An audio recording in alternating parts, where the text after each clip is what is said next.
Bienvenidos y bienvenidas al ciclo de charlas sobre innovación organizado por la Dirección de Innovación Tecnológica y Pedagógica en conjunto con la Dirección de Relaciones Internacionales y Cooperación Académica y con el apoyo del Vicerrectorado de Investigación de la Universidad Católica Argentina. En el día de hoy, la temática abordada será innovación y salud, por lo que debatiremos sobre cómo la tecnología y la innovación están transformando la forma en que pensamos la salud y cómo podemos utilizar estos avances para mejorar la calidad de vida de las personas. Estamos viviendo una época en la que la innovación tecnológica y pedagógica, así como la investigación, están evolucionando a un ritmo sin precedentes. En este webinar hablaremos sobre las últimas tendencias y desarrollos en el ámbito de la salud. Los destacados especialistas que hoy exponen nos hablarán de innovación pedagógica en la comunicación, tecnologías para la inclusión en el campo de la investigación, cuidado de la salud mental de niños, niñas y adolescentes y estrategias de aprendizaje con inteligencia artificial para la detección temprana de enfermedades. Nos acompañan hoy Joana Casado, de la Universidad de Mendoza, Lenín de Jabonón Quevedo, de la UCA, Norma Soto Aceves, de OUISA, de México, y Luis Anido Rifón, de la Universidad de Vigo, España. Para comenzar con la agenda, invitamos a Joana Casado. Joana Casado está haciendo el doctorado de Ingeniería con mención en Bioingeniería y es becaria del CONICET. Trabaja en el Instituto de Tecnologías en Detección y Astropartículas y en el Instituto de Bioingeniería de la Universidad de Mendoza. Su línea actual de trabajo es el análisis multisensorial de datos científicos, particularmente en astronomía y astrofísica. Joana va a contar la experiencia que proponen para la utilización de la sonorización y las herramientas ápticas de forma complementaria a la visualización, como lo hacen actualmente los estudiantes, para que la educación y los ámbitos de investigación sean inclusivos y accesibles para personas con diversidad funcional. Muchas gracias, Florencia. En un primer momento quería comentarles que trabajamos muchas personas en este tema y el enfoque es multidisciplinar. Como la primera aplicación que se le dio es astronomía, trabajamos astrónomos, bioingenieros, estamos incluyendo profesionales de psicología y profesionales relacionados a las neurociencias para poder estudiar no solo la generación de la herramienta, sino cómo la herramienta impacta en la educación y si posibilita a las personas realizar ciencia. En la Argentina particularmente, según el INDEC, que realiza el Estudio Nacional sobre el Perfil de las Personas con Discapacidad, o sea, se tiene la estadística de que aproximadamente el 80% de las personas adquieren la discapacidad después de nacer. Si se ve en las líneas posteriores, va por franja etaria desde niños a partir de 6 años hasta adultos mayores de 80 años y más. Como les venía comentando, el INDEC realiza el estudio de las personas con discapacidad y la primera franja es la que les comentaba, que indica que el 80% o más de las personas con discapacidad adquieren esa discapacidad después del nacimiento.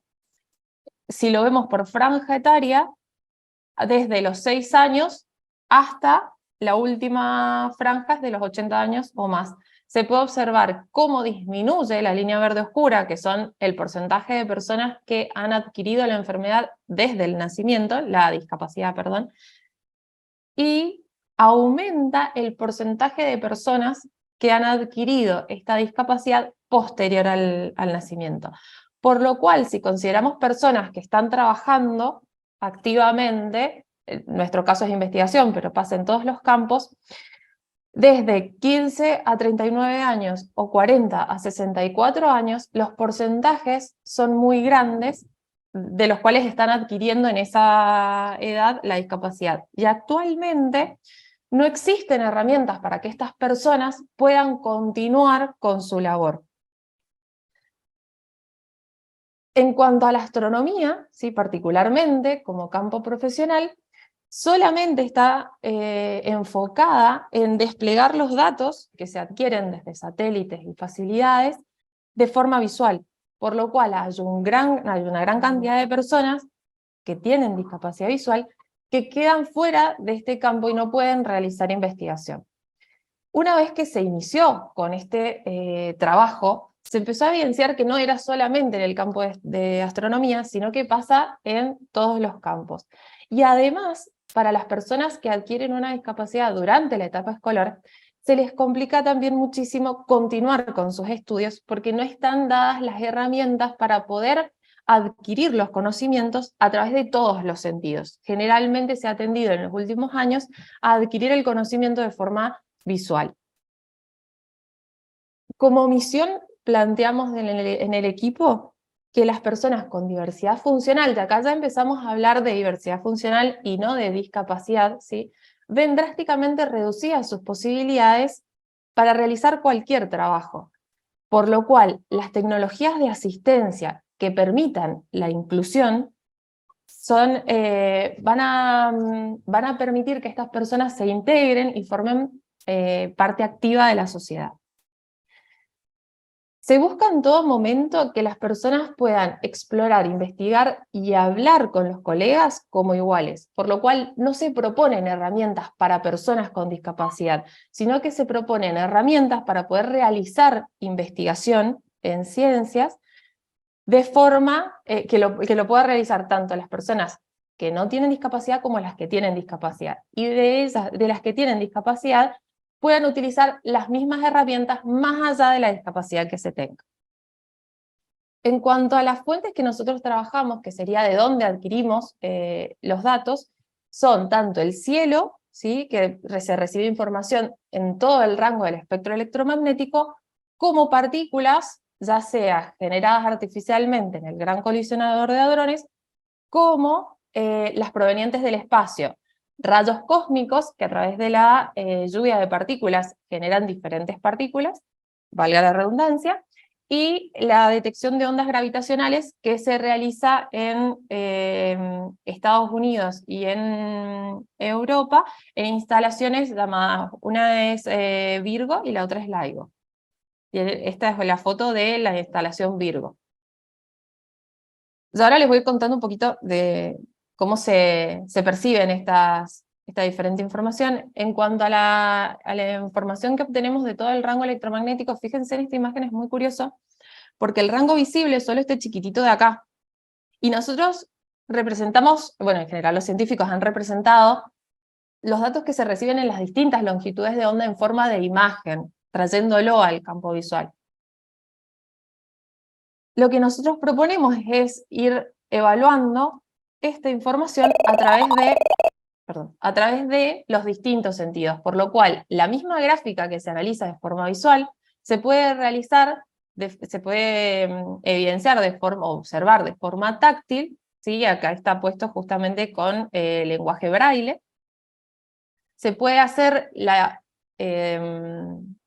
imagen de forma táctil para poder sentirlo, ¿sí?, de donde las elevaciones representan la cantidad de luz que tiene la imagen. La imagen del video es la misma imagen que está impresa en 3D, solo que en 3D está impreso desde un poco más lejos que en la imagen.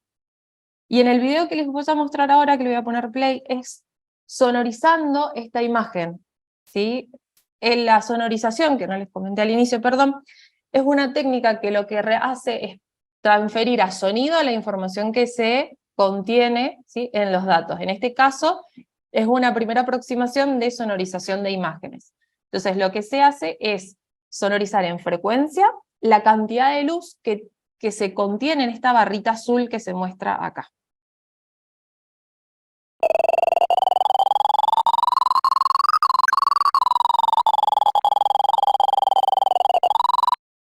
Sí, no sé si lo pudieron percibir el sonido correctamente, pero va aumentando la frecuencia cuando pasa mayormente por el centro, en donde hay mayor contenido de luz, y disminuye la frecuencia en donde hay mayor contenido de color negro en la imagen.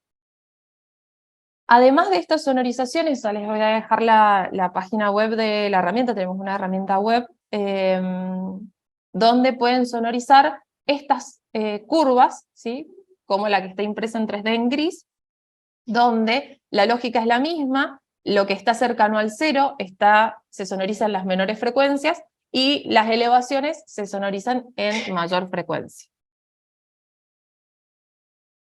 Luego, cuando empezamos a trabajar con partículas, el enfoque de esta sonorización fue distinto, y es lo que nos permite también ir argumentando que la sonorización se puede utilizar como una herramienta que transmite fielmente los datos. En el caso de rayos cósmicos se trabaja con partículas, y estas partículas son percibidas a través de distintas capas en detectores. En el caso de Pieroget, porque lo ponemos en ejemplo, el observatorio está acá en Malargüe, y la sonorización es similar a la gráfica que les mostraba recién. Pero en el caso de las imágenes de muongrafía, ¿sí?, la sonorización se tuvo que trabajar distinto, ya que la muongrafía lo que hace es representar, lo que busca es, detectar distintos objetos o caracterizar distintos objetos. Se analiza cómo atraviesa la partícula muón, ¿sí?, a través de un objeto. Perdón. Y ya así, ¿sí?, si el muón atraviesa o no atraviesa, voy a caracterizar distintas formas del objeto. Entonces, lo que nosotros hicimos fue tomar estas capas del detector y realizar el sonido.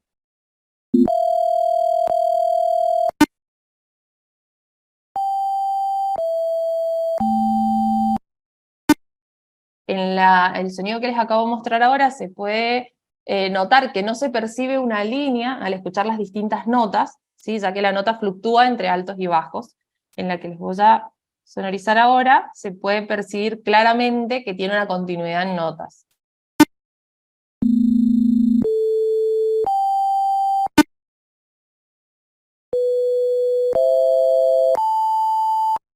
Esa continuidad en notas le permite al investigador inferir que allí está atravesando un muón.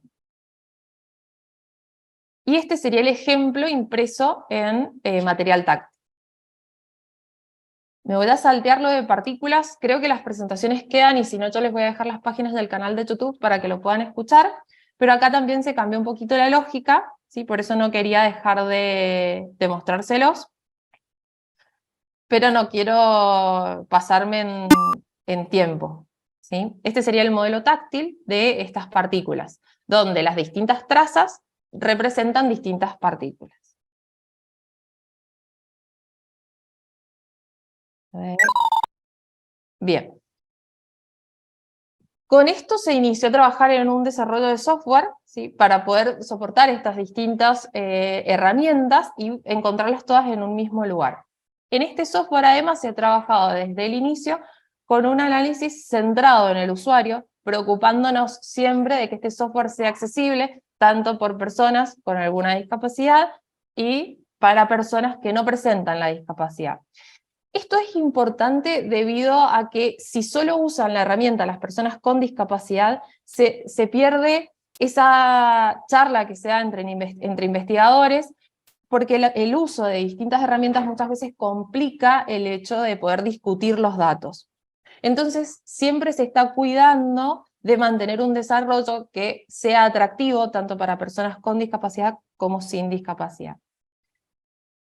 Se realizó un diseño modular porque se ha trabajado con distintas personas, ha sido tema de trabajos finales y tema de tesis doctoral, por lo cual ha trabajado mucha gente ya en este desarrollo, y este diseño modular permitió que así fuera. En la pantalla se ve el despliegue para computadoras de escritorio. Lo que está remarcado en amarillo, solamente en realidad el gráfico y las teclas principales es lo que se muestra en una primera pantalla, no se muestra todo para que sea una imagen amigable, y luego las personas pueden ir mostrando los distintos paneles para acceder a las distintas funciones y configuraciones del software.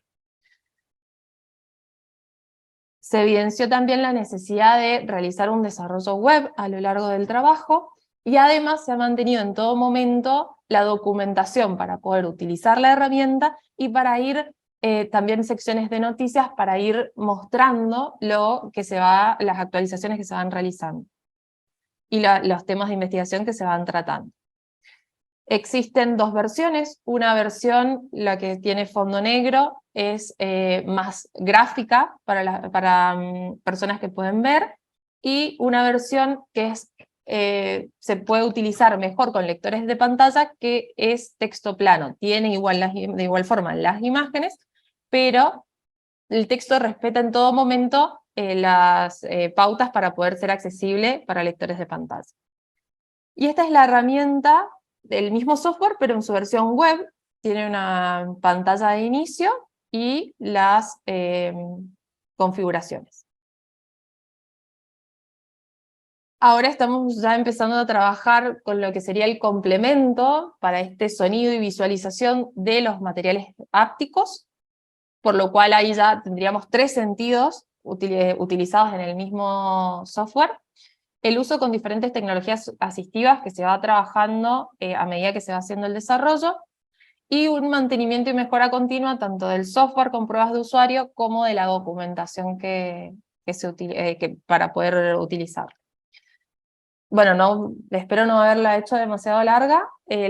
Por último, siempre nos despedimos con una imagen en donde se puede observar una barrera y habla de igualdad, como todos tienen la misma caja, lo que posibilita que si a todas las personas le damos lo mismo, exactamente lo mismo, no estamos respondiendo a las necesidades específicas de cada uno. Cuando hablamos de equidad, justamente lo que hacemos es potenciar las dificultades de una persona para que todas puedan acceder a la misma herramienta, pero lo que estamos tendiendo ahora, y lo que notamos que se va atendiendo a nivel también internacional, es a remover directamente esa barrera, que es lo que estaba impidiendo la equidad hacia todas las personas. Y es lo que buscamos con este desarrollo. Ahí está la página web del desarrollo, es sono1.org.ar, y nuestro mail es sono1team@gmail.com.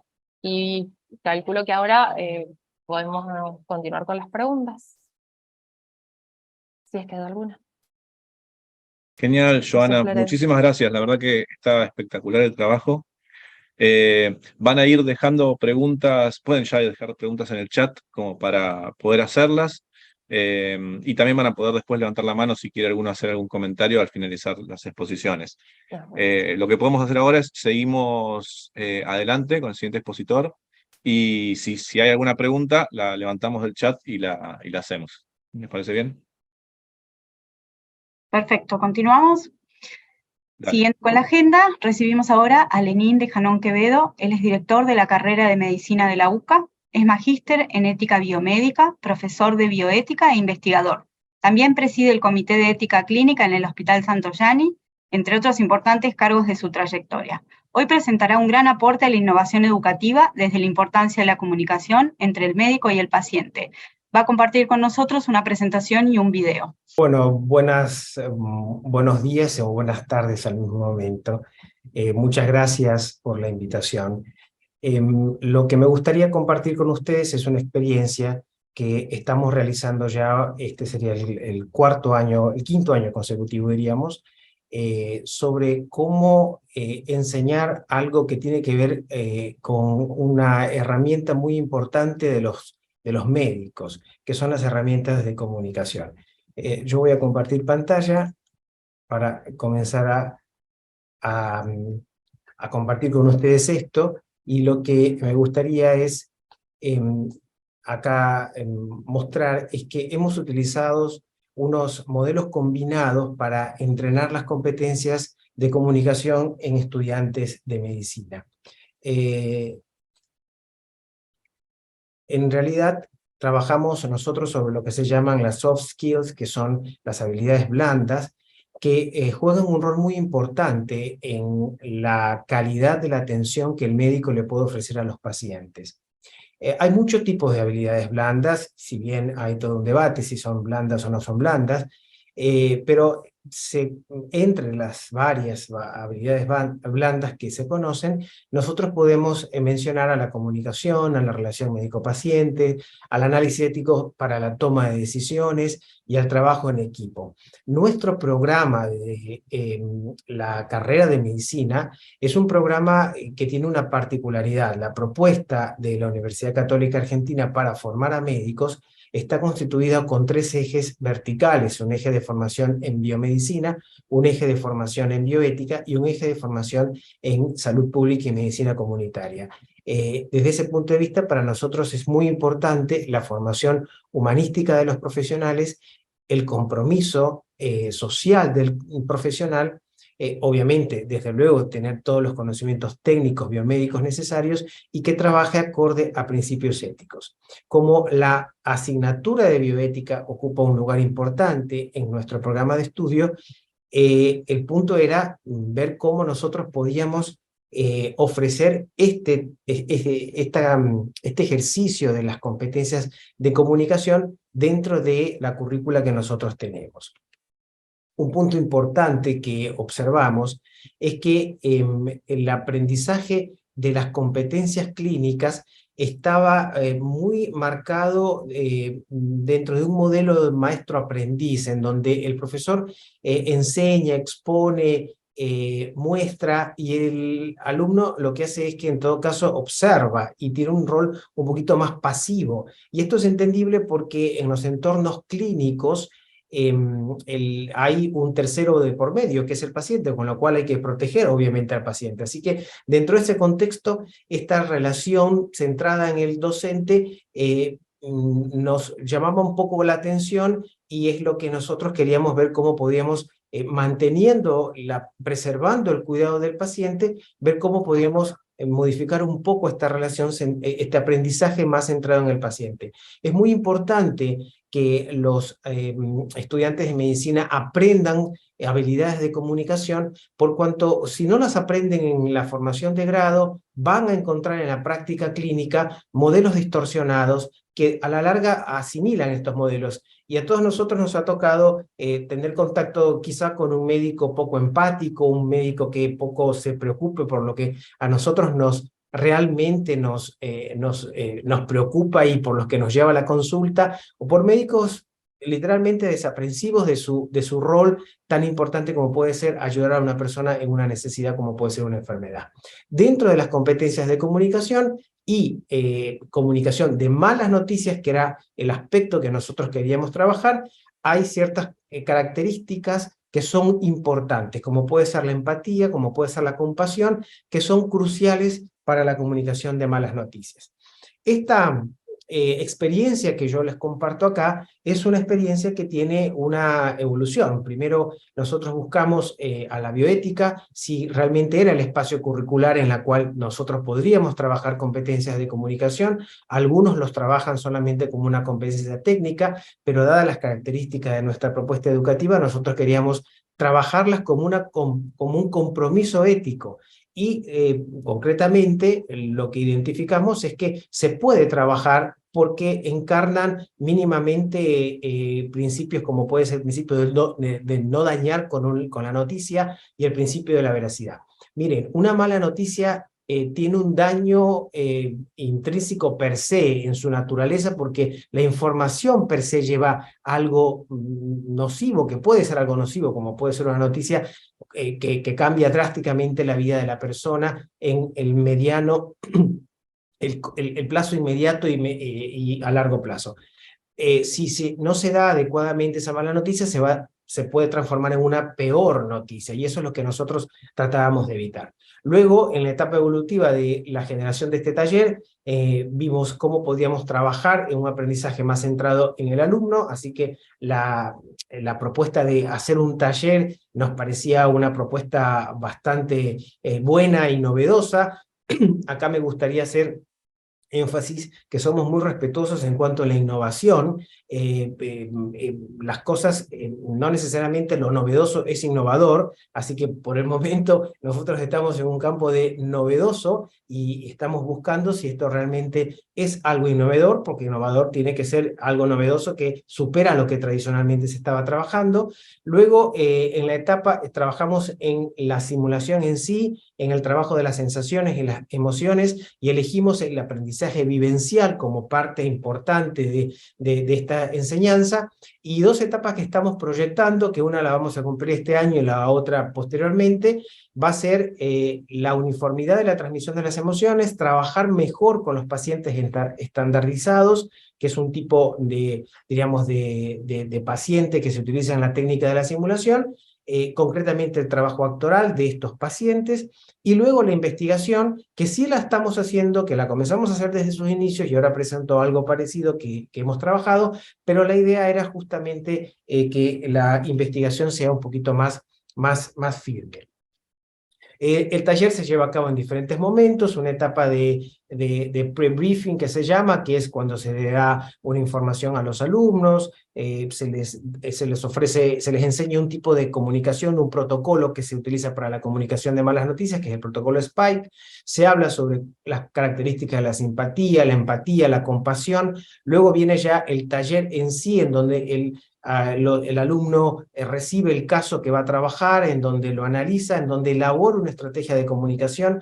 Luego viene el briefing o la simulación, que es cuando se comunica la mala noticia. Todo esto se graba en video, y el alumno, una vez después de comunicar la mala noticia, a través de una bitácora expresa lo que él ha sentido, sus sensaciones y sus emociones. Luego viene el debriefing, que es el análisis de estos videos, un análisis orientado. El alumno dice qué es lo que le pareció, cómo estuvo, qué podría cambiar, y luego viene una etapa, ahí también hay un segundo registro en la bitácora de las sensaciones y las emociones, y luego viene una etapa de comparación en la cual se compara el registro primero con el segundo para ver por lo menos si hubo algún tipo de modificación antes del ejercicio de esta práctica y después del ejercicio de esta práctica. Nosotros hemos presentado trabajos ya en congresos, concretamente en el Congreso Argentino de Educación Médica al respecto. Este fue el año 2021, donde demostrábamos que se podía trabajar en bioética estos espacios. En el año 2021, esto es 2022, perdón, ahí hay un error. En el año 2022 mostramos ya esta estrategia combinada para poder trabajar en las competencias de comunicación de malas noticias, y esto es parte de ese estudio en donde vamos en algo generando esto que podría considerarse una innovación. Fíjense que el 69%, esto es una encuesta que los alumnos hacen antes de realizar el taller. En esta encuesta casi el 70% dice haber tenido formación en comunicación. Nosotros hacemos este taller ya en el último cuatrimestre del 5º año. El 6º año es un año de práctica final obligatoria que llamamos, un internado rotatorio, como se llama en otros lugares, que es el año de las rotaciones clínicas. Solamente practican los alumnos. Este es el último año de la formación, vamos a decir, teórica práctica del alumno de medicina. Casi el 70% dice que aprendió o que tuvo formación en comunicación, y casi también el 65% en una escala del 1 al 10 dice que maneja la comunicación. Sin embargo, fíjense que el 50% se sigue sintiendo incómodo cuando comunica, es decir, la formación más bien centrada en el profesor, si es que le sirvió o no le sirvió, parece que todavía. No quiero que sea como, o sea, no digo que tenga que sentirse cómodo, porque todos los médicos cuando tenemos que comunicar algo desagradable, tampoco es que nos gusta, pero sin embargo, tenemos que manejar la herramienta para poder comunicar de la mejor manera posible. Un 26% dice que se maneja cómodamente, y esto es lo más interesante, el 25% es indiferente.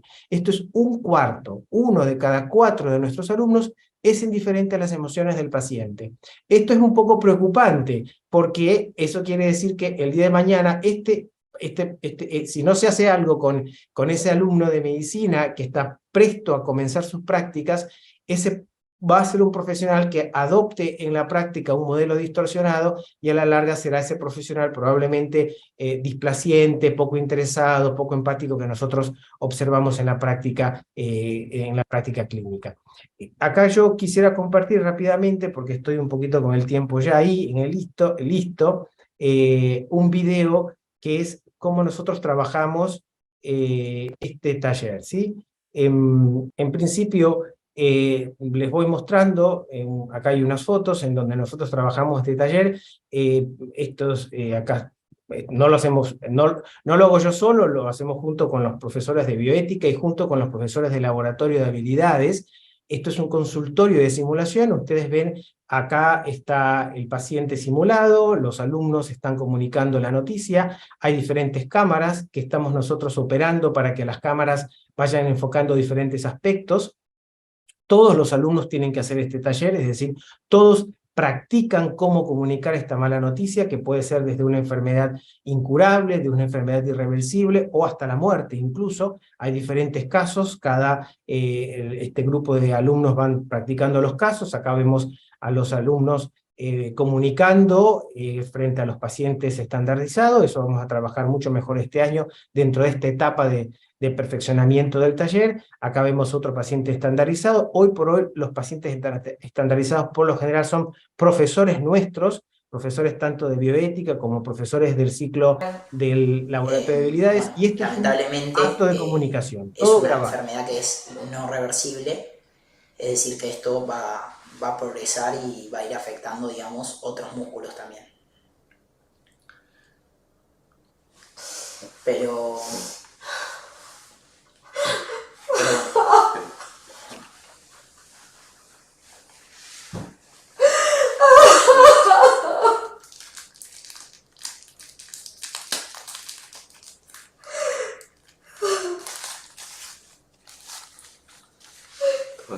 ¿cómo voy a hacer para vivir así?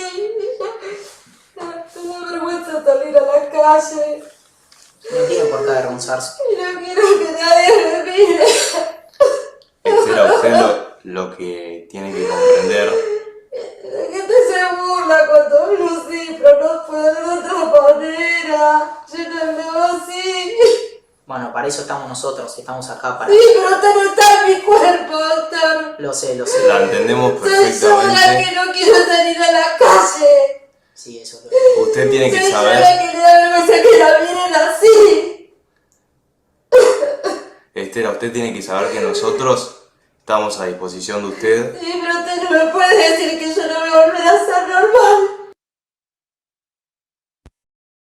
Bueno, esto es lo cuanto yo quería compartir con ustedes. Así que estamos en este proceso de ver si esta novedad que tenemos de poder trabajar la comunicación de malas noticias, comunicaciones extremadamente sensibles dentro de lo que es el ejercicio de la medicina, realmente es una innovación de manera tal que lo podamos demostrar con diferentes tipos de estudios, ¿sí?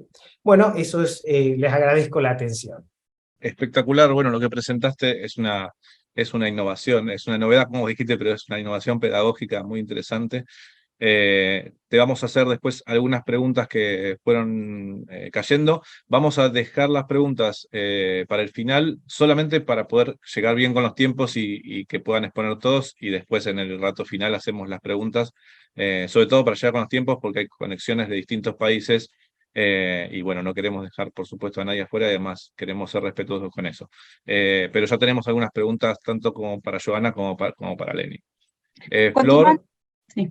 Continuando con la agenda, recibimos ahora a Norma Alicia Soto Aceves.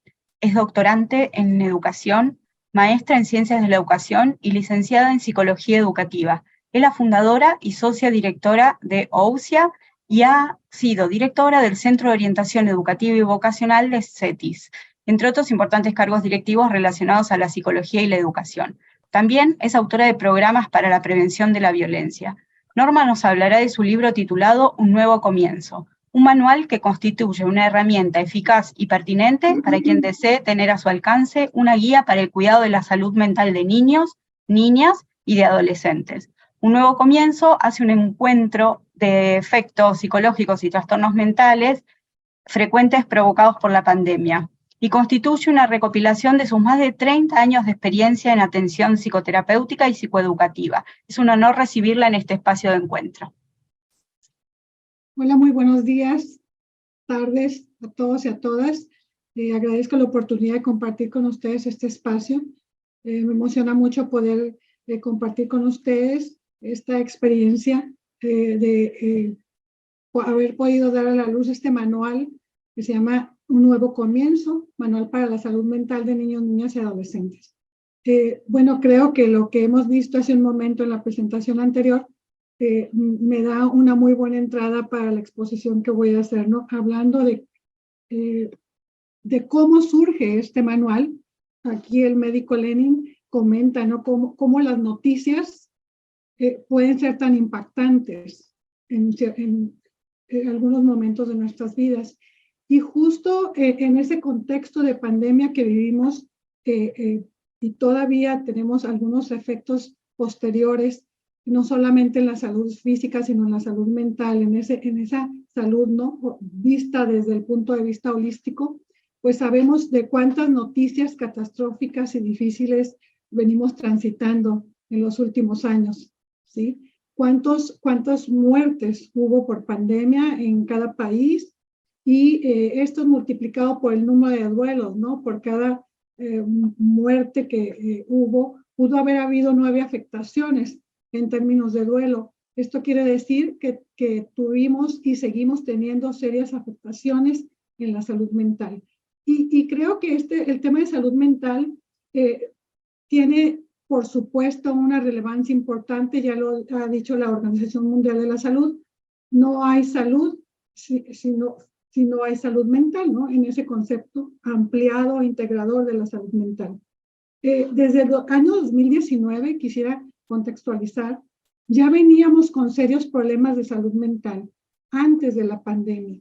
Teníamos un dato, por ejemplo, de que 1/3 de las personas recibían tratamiento para la depresión. El Atlas de Salud Mental nos reportaba que en países de ingresos bajos solamente había un trabajador de salud mental por cada 100,000 habitantes. Había 140 millones de adolescentes con alguna afectación de salud mental. Esto es el 2019. Y llega la pandemia, se declara la pandemia el 11 de marzo de 2020. Para el 5 de mayo, ya la Organización Mundial de la Salud nos daba el primer informe que nos hablaba del incremento en los trastornos de ansiedad y depresión. Ya se daba cuenta de información de diversos países donde veíamos datos impresionantes en las afectaciones, por ejemplo, en los trabajadores de salud de la salud en China, donde muchos de ellos ya vivían altos niveles de ansiedad, de los niños en España e Italia que tenían grandes niveles de concentración, dificultades en la concentración y bueno, y muchos otros estragos que vivimos. Si nosotros pudiéramos sintetizar estas afectaciones en la salud mental, podríamos hablar de un sentimiento de incertidumbre y desesperanza que obviamente impactó en la salud mental de todos nosotros. Y tenemos que, de alguna manera, pensar de qué manera nos tocó a cada uno estas afectaciones. A veces escucho en algunos escenarios que dicen, no, es que ya no debemos hablar de la pandemia y tenemos que dar paso a otras cosas, ¿no? Sin embargo, yo creo que tenemos que ser conscientes de ese proceso que vivimos cada uno de nosotros, del cual tuvimos una experiencia propia, y también ver de qué manera pudimos ser afectados y cómo podemos proyectarnos hacia adelante, ¿no? Uno de los pilares de la salud mental es poder hacer una autorreflexión, tener autoconciencia de cómo estamos y poder transitar a otra parte. Y bien, un nuevo comienzo surge justamente por esa necesidad de poder brindar a la comunidad una herramienta sencilla, práctica, útil, que pudiera estar en las manos de los padres de familia, de los docentes y los cuidadores que están cercanamente acompañando a niños, niñas y adolescentes justo en ese resurgimiento, en ese renacimiento, en esa recuperación de la salud mental. Un nuevo comienzo plantea aspectos en un primer momento de atención psicosocial, de esa respuesta que teníamos que dar todos de manera integradora, de manera conjunta, para poder hacer frente a todas estas necesidades de salud mental. Esta atención psicosocial era importante darlas todas de manera integradora.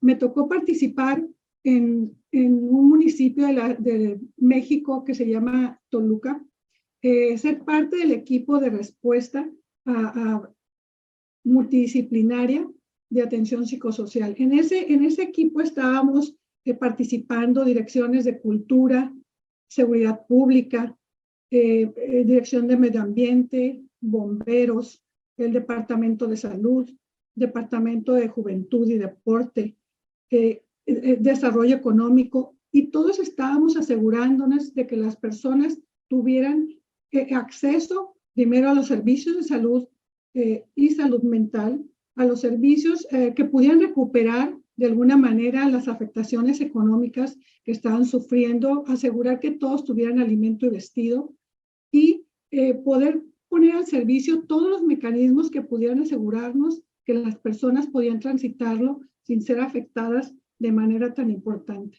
Yo tenía acceso entonces a reportes inmediatos de llamadas de emergencias al 911 y viví muy de cerca cuáles eran esas llamadas, de qué naturaleza eran esas llamadas y cuáles eran las afectaciones más importantes. Y no son distintas de las afectaciones que tuvimos en todo el mundo.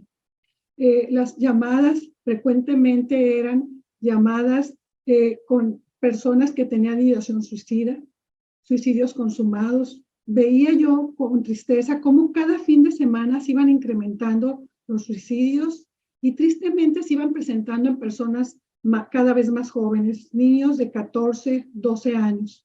¿Sí? Había muchas llamadas por violencia de género, violencia doméstica, y atrás de la violencia doméstica y la violencia de género siempre está de alguna manera presente el maltrato infantil. También en la violencia doméstica sabemos que está involucrado muchas veces el consumo de algunas sustancias, ¿verdad? Como drogas, alcohol. Y bueno, teníamos pues que dar respuesta. Entonces, un nuevo comienzo justamente viene pensando en cómo podía yo favorecer el que tuviéramos pues esta herramienta que pudiera darnos pautas efectivas, sencillas, para poder recuperarnos en este sentido.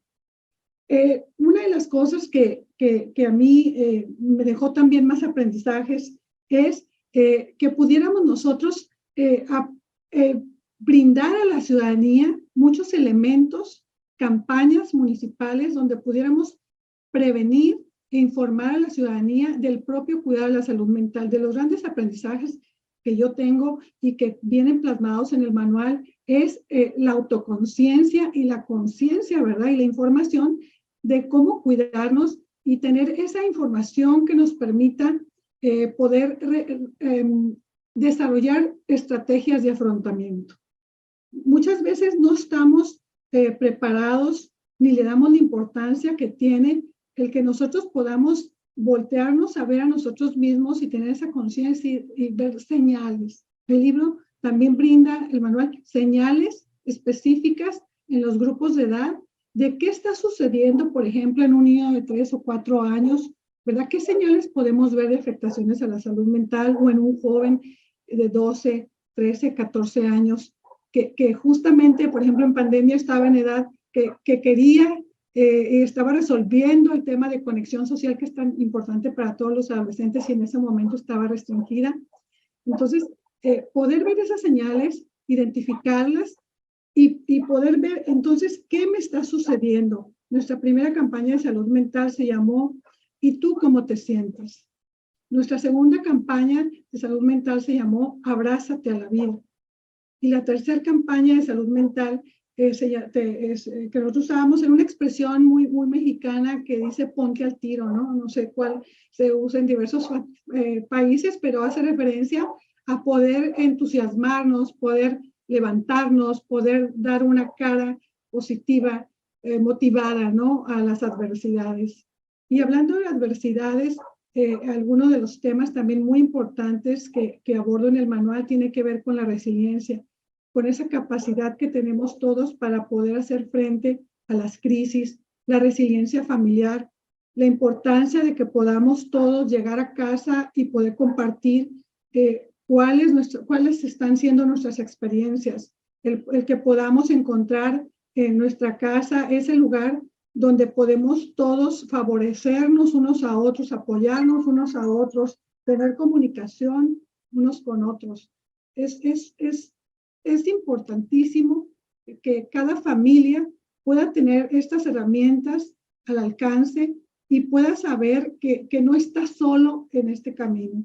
De las frases importantísimas para mí en el manual también es la frase salud mental para todos y entre todos. Esa corresponsabilidad que tenemos como sociedad de que ningún niño, niña, joven se nos pierda en el camino. No tenemos por qué estar siendo testigos de suicidios una y otra vez. Necesitamos sentir, pensar y actuar en relación a que todos somos corresponsables de lo que está sucediendo en nuestras comunidades. Después de esta pandemia, que fue una crisis de medidas inconmensurables, ¿no? Teníamos que también restablecer estas pedagogías que nos enseñan cómo superar. Y para ello proporciono en el manual los 4 pasos por la vida. Los 4 pasos por la vida es una estrategia mundial que nos da apoyo para poder identificar algunas dificultades de salud mental en las personas que nos rodean. El primer paso por la vida es observa, ¿no? Observa cómo está la persona, observa si ha cambiado sus hábitos, observa si está aislado, observa si ya no quiere hacer y ya no disfruta las cosas que antes disfrutaba, ¿no? ¿Qué es lo que tenemos que observar, ¿no? Y desarrollar esa capacidad de observación hacia nuestro alrededor. El segundo paso por la vida es pregúntale, persona, cómo está. No dejes de preguntarle. No lo enjuicies, ¿sí? No lo decimos nosotros acá, no lo sermonees, ¿no? Sino escúchalo activamente. Haz que la persona sienta que estás ahí para ella a través de la pregunta. El tercer paso por la vida es escucha y acompaña, ¿no? Acompaña a la persona, no la dejes sola. Abre la puerta a que siempre puedas ser tú un contacto para ella a quien pueda recurrir. Sabemos que uno de los principales también factores de la salud mental que nos dice la neurociencia es la conexión social. Entonces, en ese acompañamiento nosotros tenemos que asegurarle a la persona que estamos con ella para que sienta esa conexión social que es altamente recuperadora. En las investigaciones que se reportaban también durante la pandemia, se les hizo una pregunta a muchos jóvenes universitarios en Reino Unido y se les preguntó qué es lo que te está ayudando a sobrellevar esta crisis. Y el 80% de los jóvenes expresaron que había alguien que los acompañaba, que había alguien que les llamaba y les ayudaba a levantarse si es que acaso no querían levantarse, o les invitaba a caminar, o les invitaba a hacer algo que los entusiasmara, escuchar música, compartir un espacio en alguna de estas maravillosas plataformas que se convirtió en un recurso tan importante como para nosotros, ¿no? Y el tercer paso por la vida es pide ayuda, pide ayuda. Ten a la mano todos los recursos que puedas proveer, ¿verdad?, a tu familia para poder acceder a servicios de salud mental. Un dato pues grave es que yo dije hace un momento, ¿no?, que en países de ingresos bajos es solamente un trabajador de la salud por cada 100,000 habitantes y un psiquiatra por cada 200,000 habitantes. Casi el 50% de la población del mundo solamente tiene acceso a un psiquiatra, a un psiquiatra son 200,000 personas por cada psiquiatra que puede prestar esos servicios.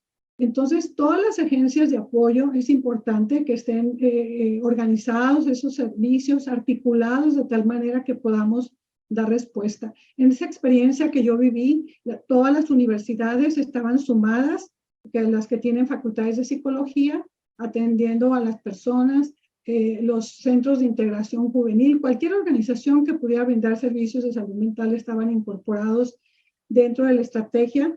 Esta estrategia se llama Ambientes de Paz y Desarrollo, y también de algún modo el manual nos invita justo a brindar esos servicios articulados.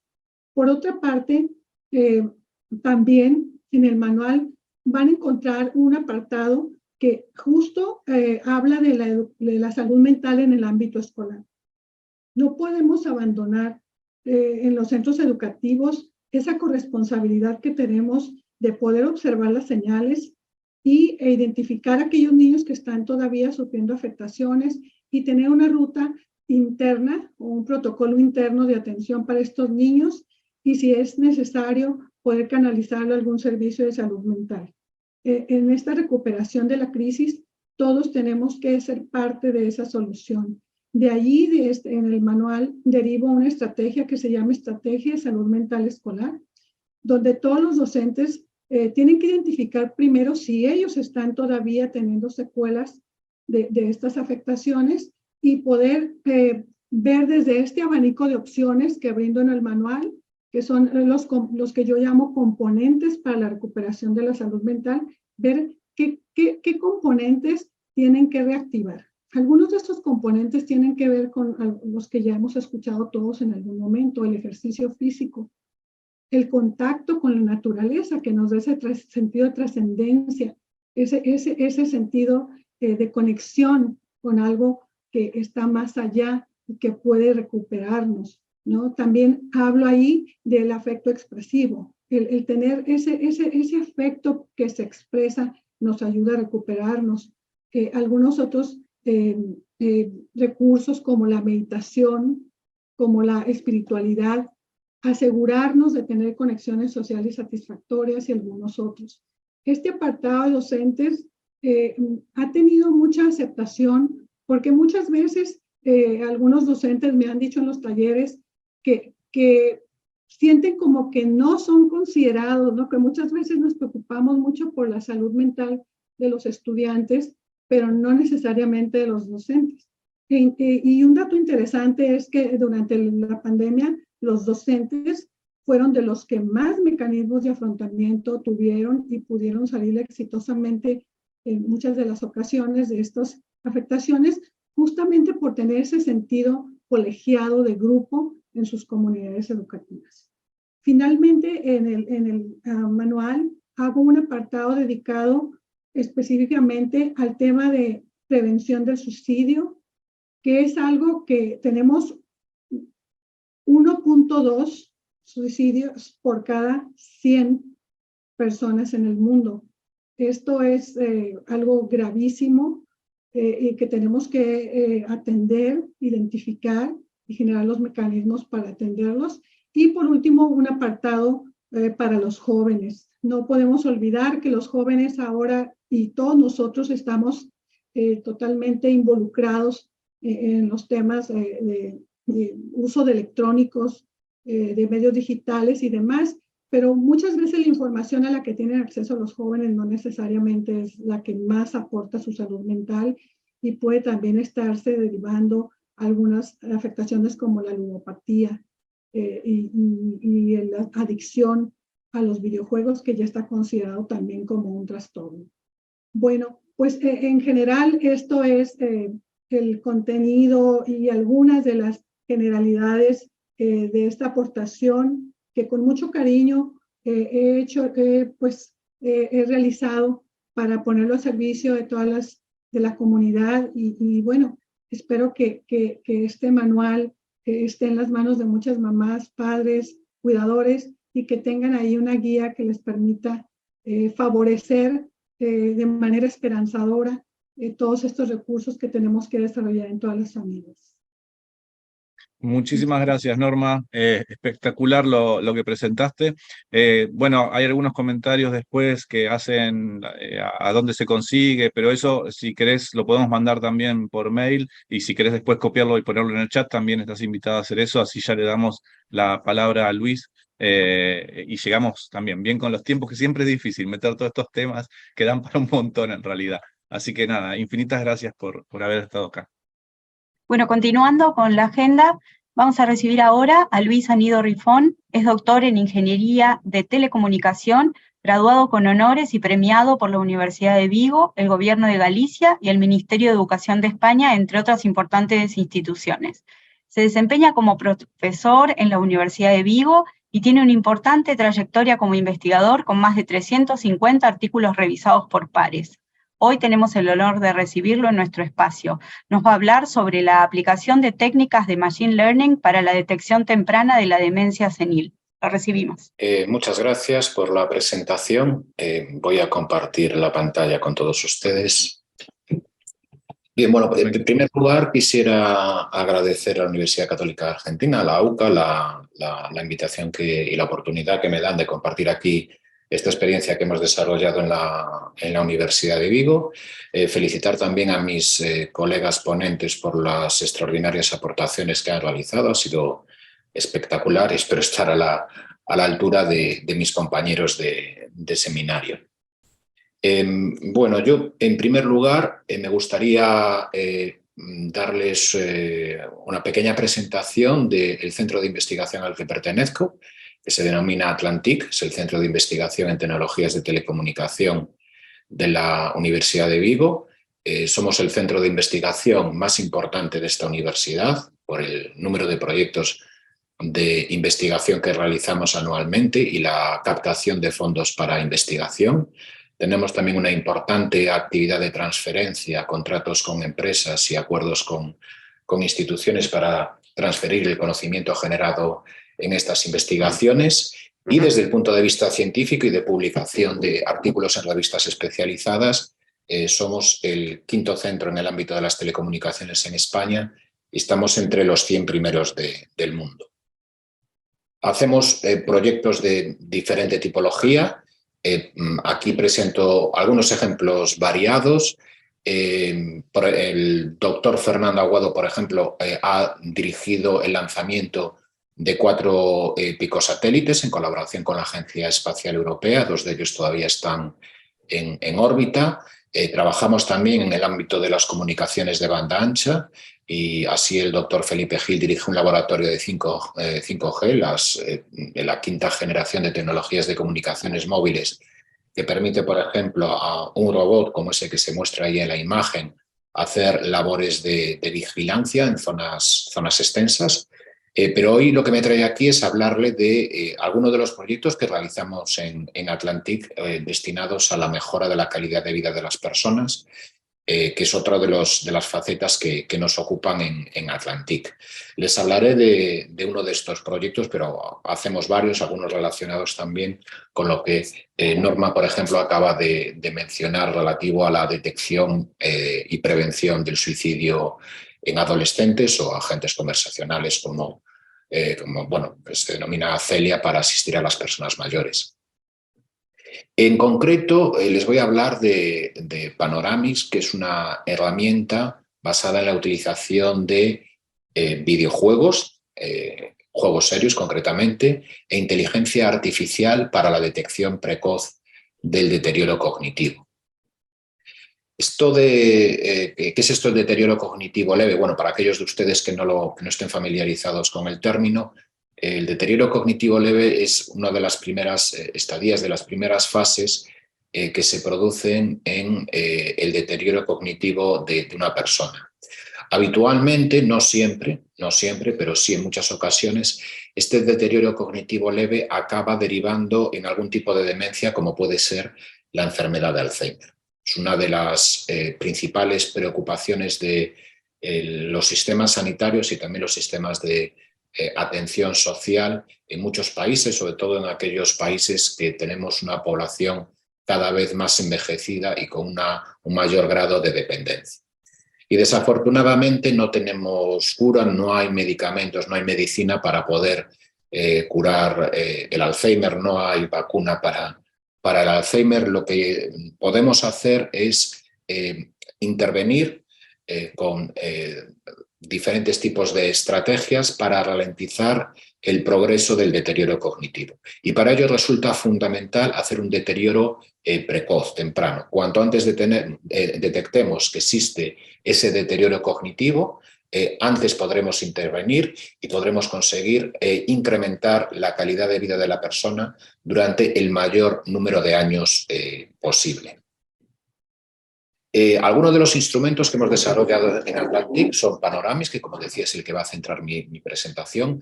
Hay varios trabajos relacionados con el uso de agentes conversacionales inteligentes que utilizan inteligencia artificial, como puede ser bueno, pues esta herramienta que ahora está tan popular, al menos aquí en Europa, ChatGPT. Aquí tenemos uno de los trabajos que se realizan en Atlantic, Digimoca, pero bueno, hay otros dentro de nuestro centro como Celia, dirigido por el profesor Javier González Castaño. Hay varios trabajos en el centro relacionados con este tema. Para aquellos de ustedes que no estén familiarizados con la inteligencia artificial, déjenme simplemente darle una visión muy a vista de pájaro de en qué consiste en particular las técnicas de Machine Learning o aprendizaje automático, que es una subdisciplina de la inteligencia artificial. De manera muy general, insisto, se trata de entrenar algoritmos que están capacitados para resolver en principio cualquier tipo de problema, y para ello se les proporciona una serie de datos de entrada con el resultado que tendrían que ofrecer para esos datos de entrada en particular. Es muy importante que se le facilite en la mayor cantidad de datos posibles y datos de calidad.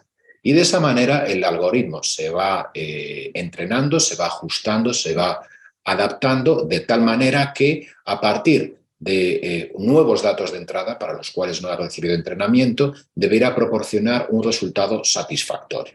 Esa es la idea general de los sistemas de Machine Learning, de aprendizaje automático, y es en los que nos basamos fundamentalmente en los sistemas de atención sociosanitaria que desarrollamos en mi centro de investigación. En concreto, Panoramix es una batería de juegos serios.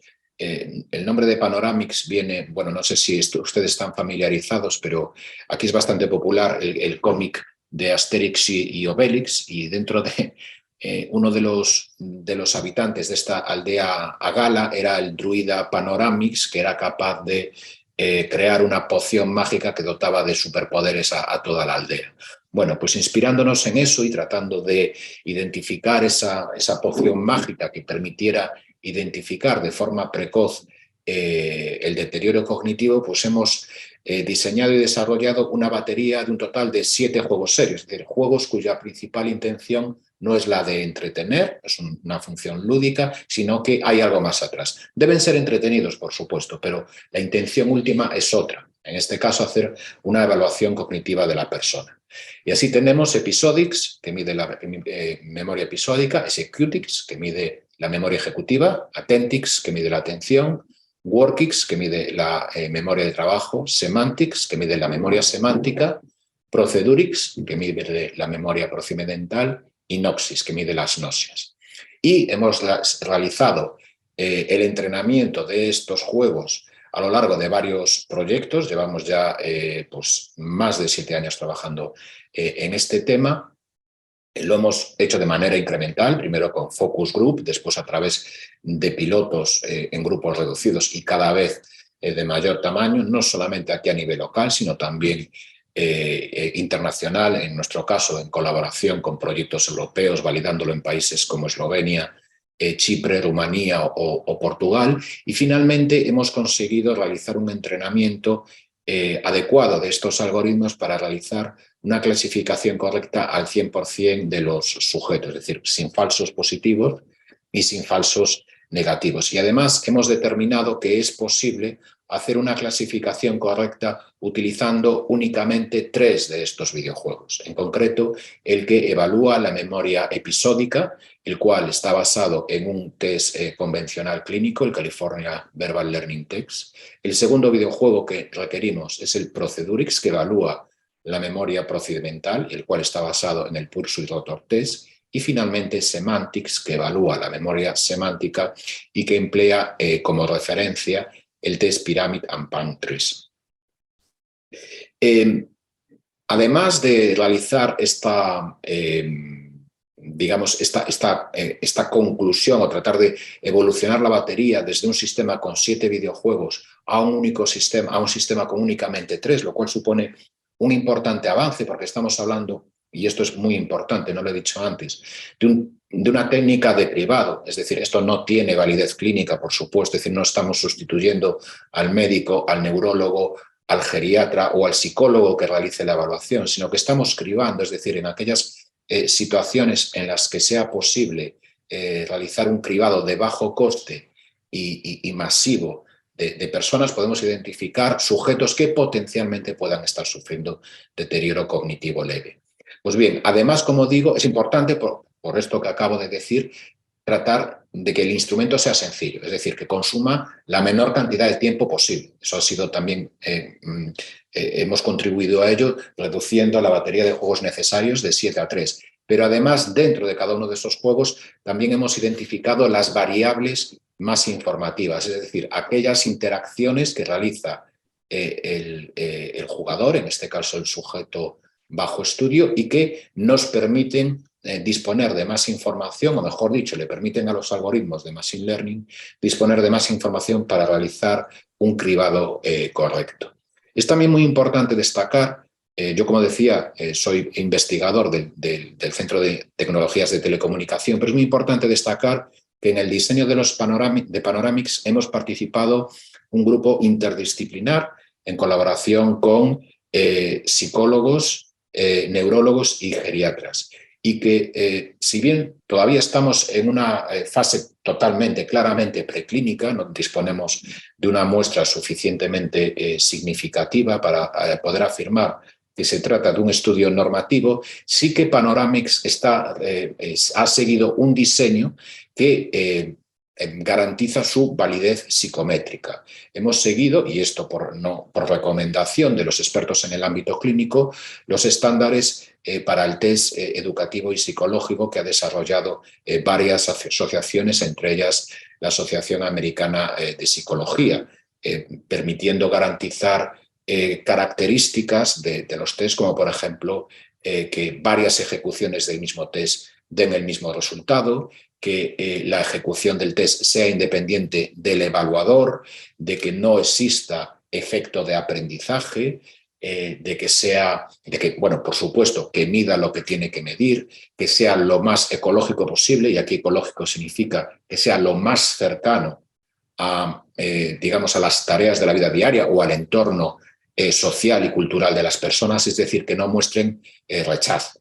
Porque uno de los grandes problemas que nos encontramos en este ámbito es que normalmente la detección de un deterioro cognitivo se produce cuando ya es demasiado tarde, cuando el deterioro es tan evidente que los familiares, el entorno, los amigos ya ven unas pérdidas de memoria, por ejemplo, que digamos escapan un poco de lo normal.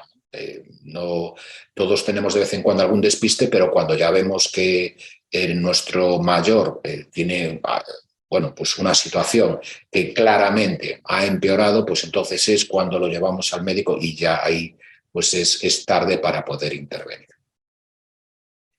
No voy a extenderme mucho más, simplemente como grandes conclusiones es que aparte de que hemos conseguido resultados muy buenos aproximadamente con un total de 150 participantes, insisto, 100% de clasificaciones correctas, incluso detectando casos en los que al comparar con la verdad base, es decir, con el test clínico, teóricamente habríamos fallado, es decir, Panoramics decía que una persona tenía deterioro cognitivo leve, pero su validación, su test clásico, hay diferentes escalas, pero su test decía que no. Bueno, pues después de hacer la reevaluación clínica, pues efectivamente esa persona ya había avanzado y ya sufría deterioro cognitivo.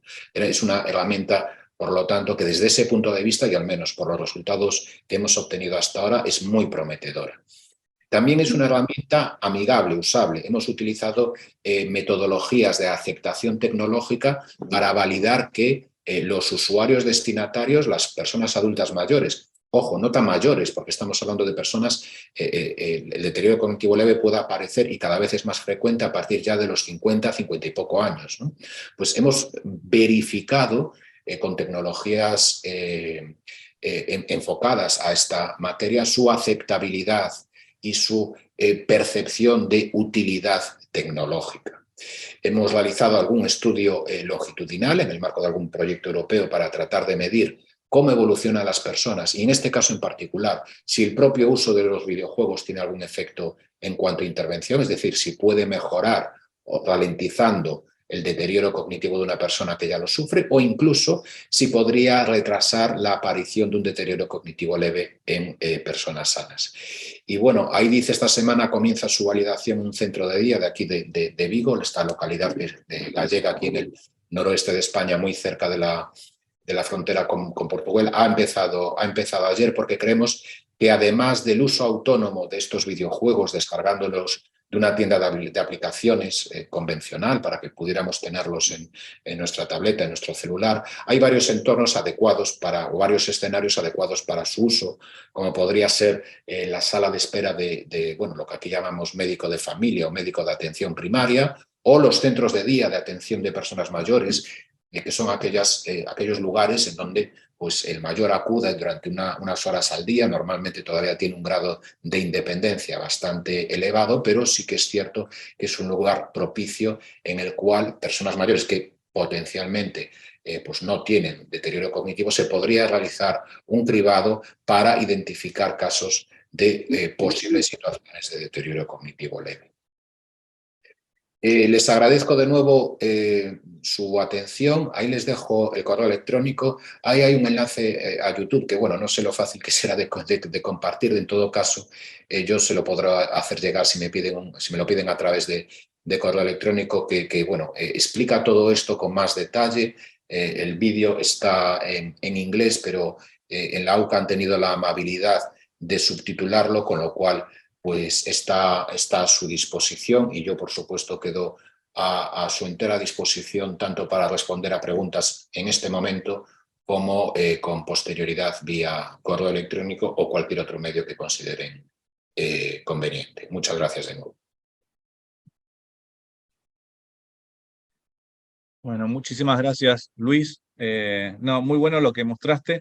Yo vi el video y realmente tiene todavía más detalles, incluso sobre los juegos que vos ahí mostraste, así que también muy recomendado el link para que lo puedan ver y puedan profundizar más.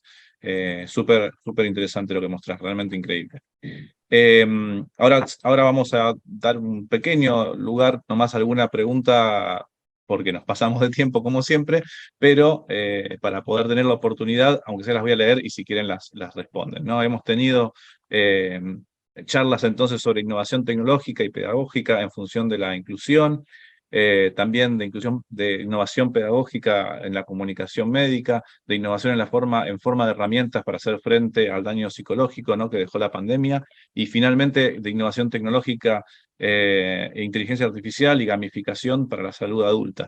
Así que podemos encontrar nuevamente que la tecnología y la pedagogía van de la mano. Quería hacer, no sé si Lenin nos estás escuchando y querés responder, hay algunas preguntas respecto a otras carreras como odontología y nutrición que les interesa también la propuesta y saber si se puede aplicar también en otras materias. Eso por un lado, no sé si querés responder eso. Sí, hay un par de preguntas que están dirigidas un poquito a la presentación mía. Una pregunta es en el aspecto de, la comunicación es, digamos, es una actividad que se hace en todas las actividades de salud, con lo cual es extensible a diferentes carreras. No solamente en medicina, obviamente, nosotros trabajamos con comunicación de malas noticias y la experiencia es al respecto, pero la comunicación está en todas las carreras de salud y en todas las carreras hay que saber comunicar. No quizá todas las carreras tienen una comunicación de una mala noticia como las podemos tener en medicina, pero esto es una práctica que puede ser extensible para todos lados. Norberto Blanco, el doctor Norberto Blanco, y a quien aprovecho lo saludo, ha sido un compañero de trabajo en otras oportunidades, y quien también trabaja en simulación desde su universidad, me hace una pregunta interesante que es cómo se protege la parte psíquica, o la parte psicológica, mejor dicho, del alumno, porque hemos visto en el pequeño video que hicimos que el alumno está comprometido, ¿sí? Y efectivamente, eso también nosotros lo vemos, y ahí lo que nosotros trabajamos es, en primer lugar, estamos trabajando sobre una simulación, ¿sí? Esto quiere decir que el alumno está consciente de que esto es un role-playing, de que no es una realidad, pero en la experiencia del alumno, los profesores que en ese momento estamos en el acto de comunicación, participamos en todo el taller e incluso los estudios, demuestran que cuando el alumno comienza a participar en el roleplay, inmediatamente se pierde, se abstrae de que él está en una simulación y se mete justamente en esa situación. Esa situación tiende a generarle una vivencia, una movilización de cosas que son positivas para el acto de aprendizaje, pero lo pueden poner en riesgo de pronto a su parte psicológica. Entonces, ¿qué es lo que nosotros trabajamos ahí? Trabajamos con las bitácoras, que es en donde el alumno en ese momento expone lo que se sintió en el momento del experimento, de la simulación, y obviamente después la contención de los profesores que están inmediatamente después de comunicar. O sea, ahí ustedes me vieron a mí, pero hay otros profesores que están en ese momento cuando el alumno sale, cuando habla con él, conversa con él también tiene la posibilidad. La bitácora es un momento en el cual él puede escribir, o puede dibujar, o puede hacer cualquier cosa que en ese momento sintió. Es un libro abierto en el cual él puede escribir, o dibujar, o expresar lo que sea. Después va a haber un segundo registro, ya más racional, vamos a decir, en el momento del debriefing, que es lo que se compara el uno con el otro.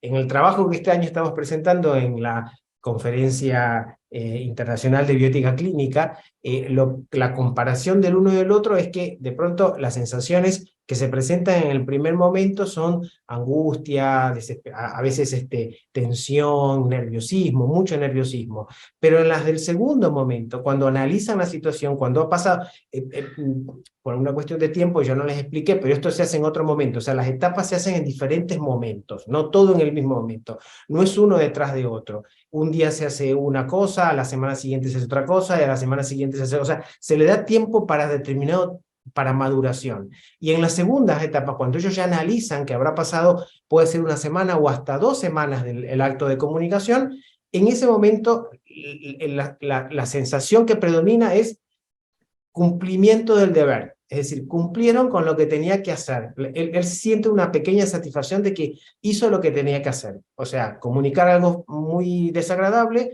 pero de la mejor manera que él pudo hacer. Así que bueno, pero es un tema interesante para la contención, ¿no? Recordemos que la simulación lo que está pensada en cierta manera para proteger al paciente en estas cuestiones, en estos aprendizajes clínicos, pero también hay que proteger al alumno porque en ese aspecto él es también vulnerable.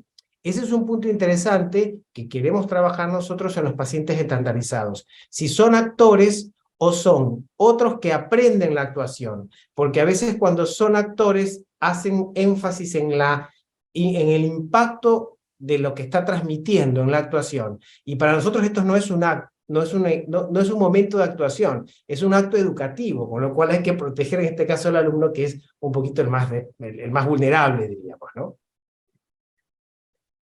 No sé si contesté todas las preguntas, pero hay un par. No, perfecto. Te iba a hacer, aparte contestaste la pregunta que te iba a hacer después, que también estaba en el chat y que la leíste de ahí. Está perfecto.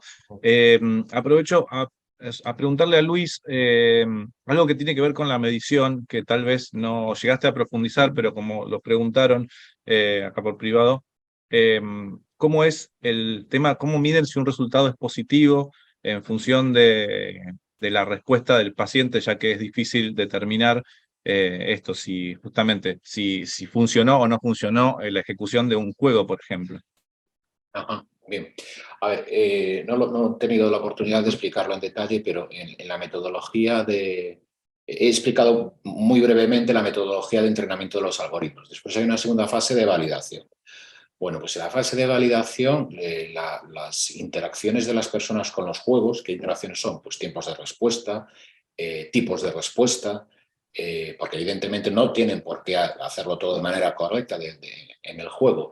Lo que se hace es, se toman esos datos generados por un sujeto cuyos datos no se hubiesen empleado para el entrenamiento del algoritmo, es la tecnología One Left Out, es decir, se tiene que validar con datos que no hayan participado en el proceso de entrenamiento. Entonces, lo que haríamos sería, tomamos esas interacciones y le pediríamos a la inteligencia artificial, al algoritmo, que nos clasificase al sujeto.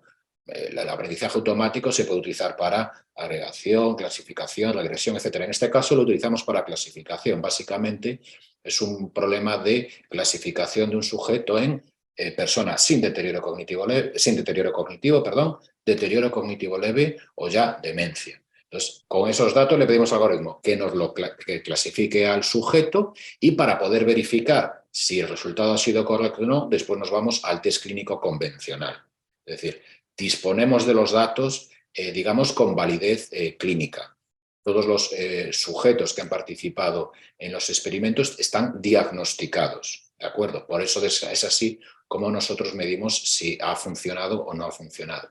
Y es por eso, creo que lo he mencionado, que en algunos casos, cuando a priori el resultado no era correcto, en concreto recuerdo un par de casos de personas en las que Panoramix las identificaba como personas que sufrían un deterioro cognitivo leve, el diagnóstico que teníamos por parte de, bueno, es el Global Deterioration Scale, GDS, que se utiliza al menos aquí de manera muy habitual. Su GDS era un nivel 1, es decir, sin deterioro cognitivo. Entonces, ahí, en esos casos en los que teóricamente habíamos generado falsos positivos, le solicitamos a los especialistas que realizaran una reevaluación para ver si efectivamente el algoritmo funcionaba mal. Y en esos casos nos encontramos que no, que eran personas que ya habían evolucionado en su deterioro y ya tenían un GDS superior. Esa es la forma de evaluarlo. No sé si se me ha entendido adecuadamente. No, está perfecto. De hecho, yo lo había escuchado también en el video, pero estaba bueno, ya que te teníamos acá, que hicieras esa apreciación. Y bueno, justo también María Cristina nos pregunta, bueno, te pregunta en realidad, si aplican a una escala, como el caso MAPS. Sí, ahí la no, en concreto, utilizamos la tecnología TAM, Technology Acceptance Model. Tenemos ya experiencia con ella. Básicamente es una serie de cuestionarios normalizados de percepción hacia la tecnología previa y posterior. Es una metodología también convencional, similar a MARS, no exactamente la misma. Perfecto, muchas gracias. Bueno, en el chat está la información compartida del manual de norma para los que quieran, que preguntaban dónde podían obtener la información, y vamos a dar por finalizado el webinar. Muy interesante, sirve como puntapié para volver a hacer otro próximamente, así que les agradecemos a todos la participación y damos por terminada este encuentro.